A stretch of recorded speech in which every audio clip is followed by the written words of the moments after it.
Okay, so I've just got some butter that I purchased on sale and some extra virgin olive oil. I'm just going to mix those around about 50-50, and I'll just judge it by the texture. I'll know when it feels right to me and what my needs are. But yeah, around about 50-50. So if you put in, 1 cup of butter, you put in 1 cup of oil, that kind of thing.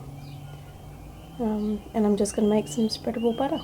The easiest way to make this would be just to put the equal amounts of butter and olive oil into a soften the butter a bit if you can. Get it to room temperature as long as your room's not freezing. And then just put it in a blender. That's the easiest way to do it. If you don't have a blender, don't worry. You can still do it. It's a little bit more time consuming, but no big deal. So as you can see, I've just got a fork. I'm just gauging how good the texture of this is. Basically what I'm aiming for is for it to be softened butter, and I'll be able to feel when it's the right kind of, when it's soft enough to be good for blending the oil in. You'll just notice it's easier to kind of, see, this is pretty good. See how that's not giving me a difficult time of it? It's just fairly mashable, and it's not too hard. It's fairly softened, so that's what we want.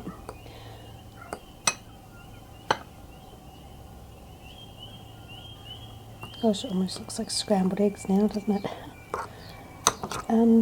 It's much easier to do this with 2 hands, one to hold the bowl, not holding a camera. But as you can see, I'm just mixing them together. Okay, so yeah, it's almost got a scrambled egg looking appearance. I'm not sure if that's just the lighting in here. It shows up that way on the camera. It doesn't look that way when I'm looking at it. Now I could continue to do this and get it a bit smoother. You can see there's sort of these little lumps of butter there. Depends on how fussed you are. I'm not particularly fussed, and I'm happy with this. But like I said, up to you. You can continue doing it if you want to until it's really smooth. Okay, so there's something I just wanted to talk about generally here. There's actually a naturopath that put me onto this way to make spreadable butter with the olive oil, extra virgin olive oil, and the butter. And one thing that really I've learnt over the years is that what you save on what you think you've saved by buying cheap and nasty quote food, you're actually just moving that over and creating a debt that later has to be paid with your health and all the costs that then brings. I've learned this the hard way. So, for example, margarine. You can buy some really cheap margarine these days. The question is, what's in it? Read the ingredients. Actually look at the ingredients and see what it is that you're putting into your body. And then if you don't understand what something means, or if you've never heard of something, or if it doesn't make sense to you, look it up and actually find out what health problems it's associated with. There's a reason that these companies use these fillers, and that's because it makes them money. So they'll, what they call value adding, but when they're value adding, they're not adding value to the product you get, they're adding value to their profit margins. So, could a company get extra virgin olive oil in bulk and then mix it with margarine and that's it? Yeah, they could. But that's not how they work, because they're not designed to do that. They're designed to mass produce something as cheaply as possible. They put huge amounts of their budget into marketing. Most of what you pay is actually towards their marketing budget. And then the whole idea is just to be able to mass produce a thing and then to be able to transport it in mass and over very long distances. So when you're purchasing, be mindful of the difference between value and the cheapest option, because the cheapest option doesn't always represent the best value.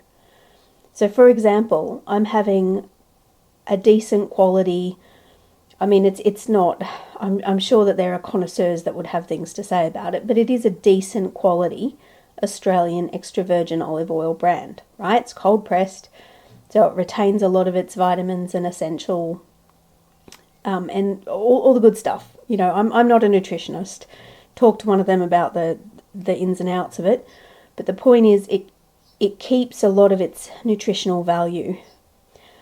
This butter, you know, if I buy from a co-op that is local to my area in Australia or wherever you are in the world, you know, support the farmers, because, you know, they literally feed us. We should look after them.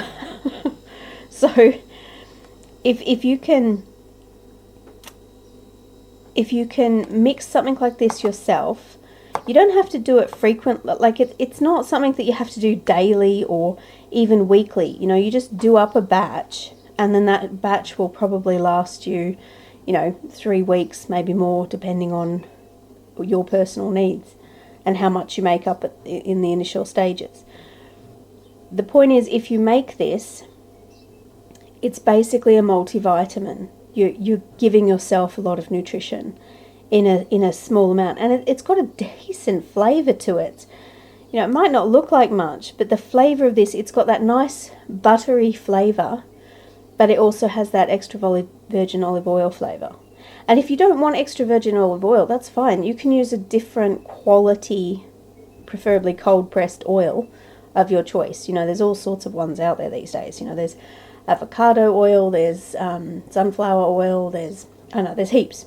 Have a look, you know, see what suits you. You can even get ones that are infused, or you can infuse them yourself, which is generally a cheaper option.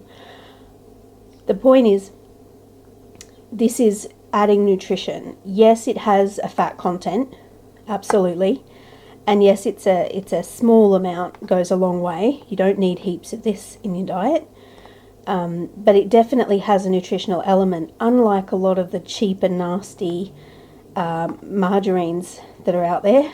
Yeah, you'll save money, but you're not getting the nutrition that you get with this. So I guess, you know, the point that I'm trying to make is, when you're thinking about the sorts of fats that you're going to store in your fridge or your pantry, and that you're going to try and make a regular habit of having in stock, think about the value that they represent. So for example, if I purchase butter, I can keep half of that butter for, you know, regular baking or whatever, because I want that flavour, and then I can keep half of it to make up as a sort of a margarine spread, like a spreadable butter. Not margarine, it's a spreadable butter. The other thing I can do is I can take this and I can flavour it. So I can add cinnamon sugar that I've made myself using cinnamon and sugar, or cinnamon and honey if I prefer. I can use, you know, or cinnamon and stevia if that's your cup of tea, whatever. I can add, what else? I can make garlic butter up with this spreadable option, or with just the regular butter. Personally, I prefer the spreadable option for convenience, basically. If I just add some garlic to it and some parsley, then it's ready to spread on any old stale bread and turn it into a wonderful side of garlic bread, you know, and that can help stretch things out too. Yeah, mixing this up, you might be tempted to just melt the butter. I don't recommend doing that. It's good if you can soften it, but you don't want to melt it because it will separate, and that's just not as good. I mean, it'll work, but not as well. So I've just taken some parsley out of the garden. You can buy parsley at the shops. You don't need to, though. In most cases, there's a community garden, a farmer's market, somewhere else where you can swap or trade for it. But, you know, if you'd rather pay the extra for the convenience, that's fine. So what I've done is I've still got that mix of butter, which I haven't mixed up very well because I'm in a lazy mood. And I know it won't really bother me the way that I do it. If it's going to bother you, then mix it up better so that you don't get those clumps of butter. That's not a problem. So I've just taken a pair of scissors, chopped up a heap of the parsley, added that to the olive oil, butter and, olive oil and butter blend, basically. And I could add this garlic. This is a great Australian brand. I love this one. I love the fact that you can just buy it in a much larger size than the other sizes. I just think it represents better value.